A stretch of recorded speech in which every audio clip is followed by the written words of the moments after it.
En 1990-1991, l'équipe de Cannes recrute l'entraîneur Primorac, qui remarque très vite un très jeune joueur, Zinedine Zidane. Il le voit comme un milieu parfait pour son équipe. Malgré le talent évident de Zidane, il devait être fort mentalement. L'équipe souffre durant la première moitié de la saison et subit de nombreuses critiques. Parmi elles, certaines visaient directement Zidane. Mais peu à peu, les résultats s'améliorent. En février 1991, Zidane marque le premier but de son carrière. Grâce à cette progression, Cannes termine la saison à la 4e place et décroche une qualification européenne. Mais très vite, les sourires se transforment en larmes. La saison suivante est très difficile pour le club. En 1991-1992, Zidane obtient enfin une place de titulaire, mais il traverse encore beaucoup d'obstacles. Cannes est finalement relégué en 2e division, une étape compliquée dans la jeune carrière de Zidane.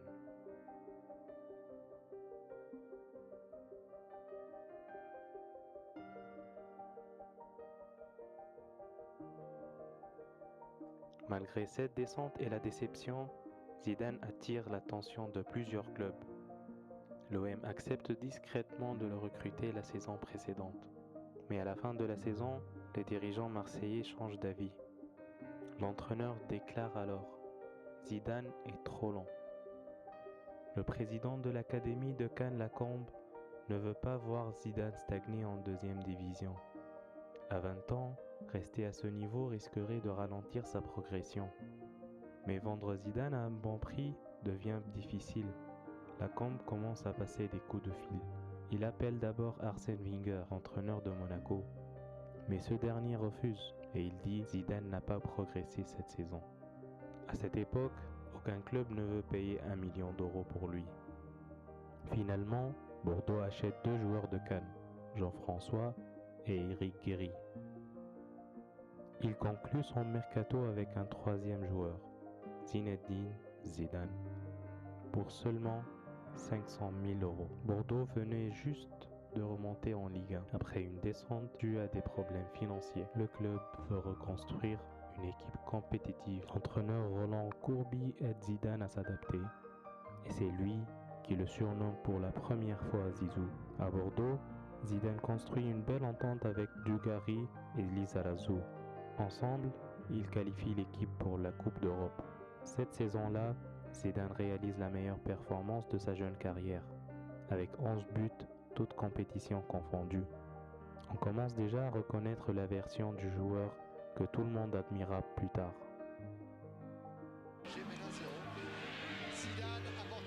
Un contrôle de balle incroyable, des accélérations puissantes.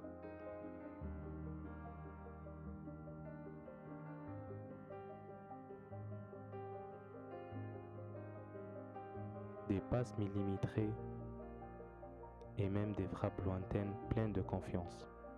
Il lui manquait seulement un peu de physique, car il ne parvenait pas encore à terminer tous les matchs. La saison suivante, Zidane continue à progresser et il brille à nouveau en Coupe d'Europe.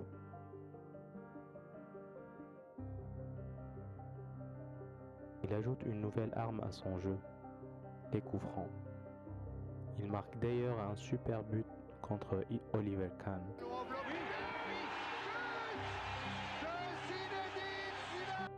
Mais un autre aspect de Zidane apparaît, son côté nerveux, hérité déjà de ses matchs d'enfance dans les rues de Marseille.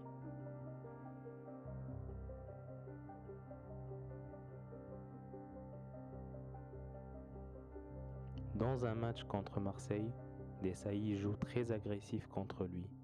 Zidane décide alors de répondre. Zidane est un joueur sanguin, Marcel Desailly peut en témoigner.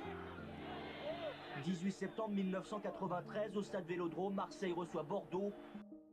Son entraîneur Courbis essaye de canaliser cette énergie pour en faire quelque chose de positif et ça a marché. Zidane termine la saison en remportant le trophée du meilleur joueur de la Ligue 1 et il découvre pour la première fois les Bleus de l'équipe de France à 22 ans. Entré en jeu alors que la France perd 2-0 contre la République des Tchèques, il réalise une performance légendaire. Zidane peut-être. Ah oui, bien joué, passement de jambe, attention, frappe, et but.